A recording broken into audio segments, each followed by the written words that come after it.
అందరికీ నమస్కారం. నేను మీ Ashok Kumar. Welcome to our channel. ఆంధ్రప్రదేశ్లో 2019 నుంచి 2024 వరకు ఎక్కడ ఏ చరిత్ర పుట్టలు దూవినా కూడా అవినీతి బయటపడతానే ఉన్నది. ఫర్ ఎగ్జాంపుల్ మొన్న జగన్మోహన్ రెడ్డి 1750 కోట్లు లంచం తీసుకున్నాడని కానీ, నిన్న రేషన్ బియ్యం పీడిఎస్ బియ్యం ఎక్స్పోర్ట్ చేస్తున్నారు అక్రమంగా అనేది ఒకటి చూసాం. తర్వాత కొసమెరుపుగా ఏమర్థం అవుతుందంటే, ఈ రేషన్ బియ్యం ఎక్స్పోర్ట్కి కీలకంగా ఉన్నటువంటి కాకినాడ పోర్ట్, ఆ కాకినాడ పోర్టుకు సంబంధించి గతంలో జిఎంఆర్ వాళ్ళ దగ్గర పోర్టు వాళ్ళ ఆధీనంలో షేర్స్ ఉండేవి.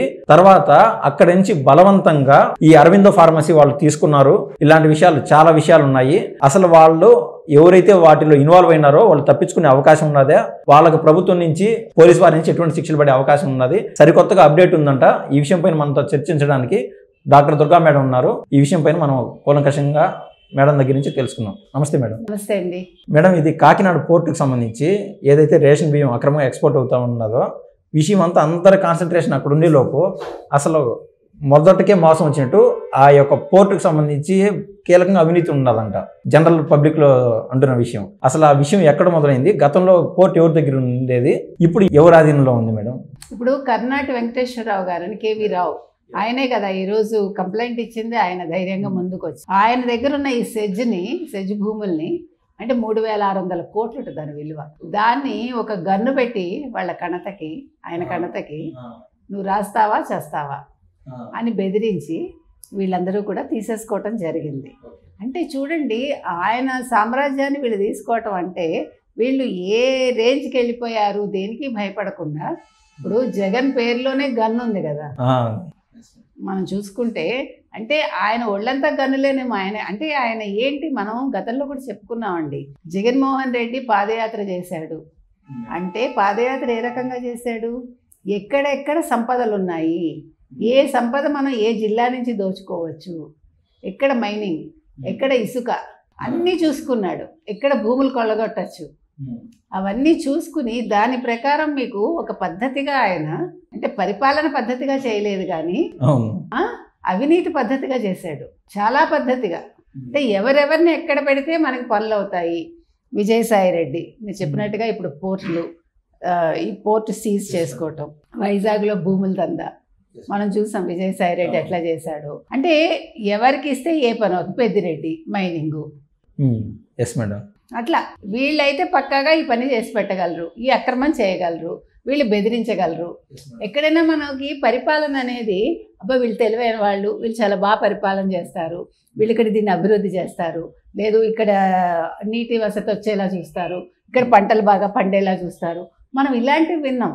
Yes madam. కానీ ఒక కొత్త ప్రభుత్వం, కొత్త తరహా పాలన అనేది మనం 2019 నుంచి 24 వరకు చూసాం. ఆ చూటల్లో కూడా మీరు చూశారు, ఆఖరికి ఇదేంటి ఏం రాళ్ళవి సర్వే రాళ్ల మీద జగన్మోహన్ రెడ్డి ఫోటోలు 700 కోట్లు పెట్టి అవి పగలగొట్టడానికి మళ్ళీ ఎన్ని వందల కోట్లు అయింది మొన్న. అంటే ఒక తుగ్లక్ పరిపాలన. అదేవిధంగా సచివాలయానికి రంగులు వేయడం మళ్ళీ తీసేయడం. అంటే తాతాచార్యుల వారు ఏం చేస్తున్నారంటే చేసిన తప్పులు దిద్దుకుంటున్నారట, ఒక సామెత అది. అట్లాగా వీళ్ళ తొందరపాటు చర్యలకి ప్రజల సొమ్ము దుర్వినియోగం చేశారు. అడుసు తొక్కనేలా కాలు కడగనేలా. వాళ్ళు అడుసే తొక్కుతారు, భలే వాళ్ళే మీరు. వాళ్ళు కాళ్ళు కడుక్కోరు. కడుక్కునేంత బుద్ధి ఉంటే ఇలాంటి పనులు చేస్తాడా జగన్మోహన్ రెడ్డి? ఇవాళ లుకౌట్ నోటీసులు ఎవరెవరికి ఇచ్చారు? ఈ సెజ్ భూములు బలవంతంగా ఆ కర్ణాటి వెంకటేశ్వరరావు చేత వీళ్ళు రాయించేసుకున్నాక, ఇవాళ ఆయన కంప్లైంట్ ఇచ్చాక ఈరోజు లుకౌట్ నోటీసులు జారీ అయ్యాయి. ఎవరెవరికి? ఒకళ్ళు విజయసాయి రెడ్డి, 2 వైవి సుబ్బారెడ్డి కొడుకు విక్రాంత్ రెడ్డి, 3 అరబిందో ఫార్మసీ ఏదైతే ఉందో శరత్ చంద్రారెడ్డి. ఈ ముగ్గురికి ఇప్పుడు ఈ లుకౌట్ నోటీసులు ఇవ్వటం వల్ల ఏంటంటే ఇప్పుడు వీళ్ళు తప్పు చేశారని ప్రూవ్ అవుతోంది.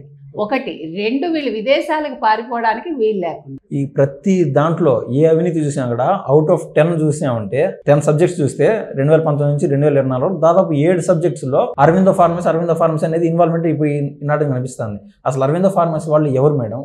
ప్రభుత్వంలో పెద్దవాళ్ళకి ఎవరికైనా? పెద్దవాళ్ళు కాదండి. ఇప్పుడు మీకు ఒక పొలిటీషియన్ తెలుసండి. మీరు పెద్ద అవ్వడానికి ఏముంది మీకు? మీరు ఎంత ఇవ్వగలిగితే మీరు అంత పెద్ద అవుతారు. అంటే దోచుకోగలిగే సామర్థ్యం మీకు ఉన్నప్పుడు ఇలా అరబిందో ఫార్మసీ లాంటి వాళ్ళు పుట్టగొడుగుల్లా వస్తారు, పెరిగిపోతారు. దానికి ఎవరు ఏంటి మనకు అవసరం లేదు. అంటే మీరు శ్రీశ్రీ గారు చెప్పినట్టు ఏ చరిత్ర చూసినా ఏమున్నది గర్వకారణం అన్నారు ఆయన. ఇప్పుడు జగన్మోహన్ రెడ్డి పరిపాలన చూస్తే ఏమున్నది అవినీతి అని మనం వెతుక్కోవాల్సి వస్తుంది. తెల్లారి లేస్తే ఓకే ఇవాళ ఏంటి, ఇవాళ కొత్త అవినీతి ఏంటి, ఏదో కొత్త పాలసీ లాగా. ఓకే, ఇప్పుడు చంద్రబాబు నాయుడు గారు కొత్తగా ఏం చేయాలని ఆయన ఆలోచిస్తుంటే, మరో పక్క పోలీసులు కావచ్చు, ఎక్సైజ్ డిపార్ట్మెంట్ కావచ్చు, మరో డిపార్ట్మెంట్ కావచ్చు, సిఐడి కావచ్చు, ఇవాళ ఏ కొత్త అవినీతి బయటకు వస్తుంది. క్లారిటీ ఆఫ్ మైండ్ లో ఉన్నాడు మేడం జగన్మోహన్ రెడ్డి. కూడా పడుతుంది, ఒక వర్గానికి ఆయన ఇన్స్పిరేషన్ అనిపిస్తాడు మేడం నాకైతే. దీనివల్ల ఏం తెలుస్తుంది మనకి, ఎంత కరప్ట్ చేయగలడు జగన్మోహన్ రెడ్డి. మైండ్ కరప్షనే కాదు, మనిషి కరప్షనే కాదు, అంటే మొత్తం వాతావరణాన్ని కలుషితం చేసేసి ఈ రోజు అవినీతి తప్ప ఇంకొకటి అవసరం లేదు అనేది జగన్మోహన్ రెడ్డి పాలసీగా ఆయన ఇవాళ ప్రజల ముందు పెట్టగలిగాడు. ఆ రియాలిటీ షోలో అవినీతే లైఫ్ అనే ఫీలింగ్ అనేది ఆయన చూపించాడు. కానీ ప్రజలు మాకు ఇది వద్దు మొర్రో అని 11 సీట్లకు పరిమితం చేశారు. ఇప్పుడు మనం ఏం చెప్తున్నామంటే, మీరు అరబిందో షేర్స్ తీసుకోకండి దయచేసి, ప్రజలకు చెప్తున్నాం. ఇలా అవినీతి చేసే వాళ్ళని మనం తొక్కేయాలండి. వాడిని మళ్ళీ పైకి లేవకూడదు, వాడి నడుము విరగాలంటే వాళ్ళ ఆర్థిక మూలాల మీద దెబ్బ కొట్టాలి, అంతే కదా. కరెక్టే మేడం. ఇవాళ అరబిందో షేర్స్ మనం కొనకూడదు, ఎందుకంటే ఇలా అవినీతి చేసిన సొమ్ము మనకు అవసరమా అండి. దాని యొక్క ఫౌండేషన్ అవినీతి పైన ఉంది, పునాదులు ఏ రోజునైనా కుప్పకూలిపోతుంది కదా. ఇప్పుడు ఇవన్నీ కూడా మీకు ఆర్టిఫిషియల్గా మీకు అవన్నీ కూడా వాళ్ళు పెంచారనమాట. అంటే అక్కడ ఏమీ లేకుండా డొల్ల కంపెనీలతో 43,000 కోట్లు ఎలా కొట్టేశాడో, ఇవన్నీ కూడా అలాంటి కంపెనీలే. ఇంకా వీళ్ళ గురించి మనం మాట్లాడుకోవాలండి, వీళ్ళ చరిత్రలు. Correct madam. ప్రజలకైతే మీరు చాలా మంచి ఇన్ఫర్మేషన్ ఇచ్చారు. మీరు చెప్పినట్లు మొన్న జగన్మోహన్ రెడ్డి 1750 కోట్లు లంచం తీసుకున్నాడని జనంకు తెలుస్తానే దాదాపు 2 లక్షల కోట్లు అదానికి సంబంధించి ఏం చెప్పాడు దానికి జగన్మోహన్ రెడ్డి, నేను మీకు ₹2.49 నేను విద్యుత్ ఇస్తున్నాను అన్నాడు. అసలు పాయింట్స్ చెప్పలే ప్రజలకి. చిన్న డౌట్ ఉంది, మీరు ఎలాగ సబ్జెక్ట్ వచ్చారు కాబట్టి ఈ పవర్ కన్సంప్షన్ పైన. గతంలో చంద్రబాబు నాయుడు గారు అధికారంలో ఉన్నప్పుడు 2000 అంటే నేను 2012లో ఒక రేటు ఉండేది పవర్ కన్సంప్షన్ రేటు. బట్ 2014లో చంద్రబాబు నాయుడు గారు సీఎం అయినప్పుడు చంద్రబాబు నాయుడు ఎంతకు అగ్రిమెంట్ చేసుకున్నాడు, దాదాపు ₹5 ₹6 అగ్రిమెంట్ చేసుకున్నాడు అని జగన్మోహన్ రెడ్డి అంటున్నాడు కదా. అందరికంటే ప్రజల్లో ఒక కన్ఫ్యూషన్ అనేది క్రియేట్ చేసేసాడు మేడం జగన్మోహన్ రెడ్డి. చంద్రబాబు నాయుడు అయితే ₹6 కొన్నాడు, నేను $2.49 కొన్నాను అంటున్నారు. దయచేసి ఈ విషయం పైన ఇప్పుడు ఏమంటే, ఒకవేళ ₹5 చిల్లరకి చంద్రబాబు నాయుడు గారు కొన్నారండి. అంతకుముందు ఎవరు ఉన్నారు, కాంగ్రెస్ వాళ్ళు ఉన్నారు కదా. కాంగ్రెస్ వాళ్ళు చేసిన అవినీతికి ఈయన ఏమైనా చేస్తారా, ఏం చేయగలరు? ఇప్పుడు తగ్గించలేరు కదా దాన్ని. ఉన్నదాన్ని ఎవడైనా తగ్గించగలరా? అవును, కరెక్టే మేడం.